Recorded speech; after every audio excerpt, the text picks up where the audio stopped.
ఇతర ప్రాంతాలను పరిశీలించి ఏరియల్ సర్వే చేసి ప్రభుత్వం ఒక ప్రాథమిక అంచనాకు వచ్చి తాత్కాలికంగా మీ సమస్యలను పరిష్కరించడానికి కలెక్టర్లకు ఇతర అధికారులకు ఆదేశాలు ఇవ్వడం జరిగింది.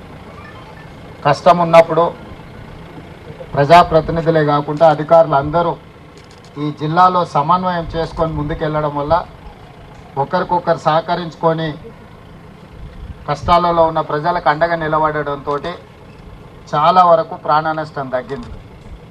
కొంత ఆస్తి నష్టం జరిగినా ప్రాణం ఉంటే మళ్ళీ ఎట్లయినా మిగతావన్నీ మనం సమకూర్చుకోవచ్చు. మీరందరూ సమన్వయంతో కామారెడ్డి శాసనసభ్యులు కావచ్చు, ఎల్లారెడ్డి శాసనసభ్యులు కావచ్చు, ప్రభుత్వ సలహాదారులు షబీర్ అలీ గారు, ఈ ప్రాంతంలో ఉండే ప్రజాప్రతినిధులు పేరు పేరున ప్రతి ఒక్కరు చాలా వరకు సమస్య రాగానే ప్రజలకు అందుబాటులోకి వచ్చింది.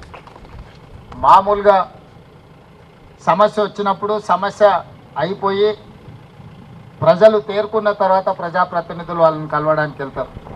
కానీ నేను ఇక్కడ సమస్య వర్షము, ఇక్కడ వరదలు అధికంగా కాగానే ఎంపీ సురేష్ శెట్కర్ గారికి, షబీర్ అలీ గారికి పర్సనల్గా ఫోన్ చేసి తక్షణమే మీరు క్షేత్రస్థాయికి వెళ్ళండి, ప్రజలకు ఏం అవసరం ఉందో చూడండి, ఇన్ఛార్జి మంత్రి సీతక్కను ప్రత్యేకంగా మీరు అక్కడనే ఉండండి.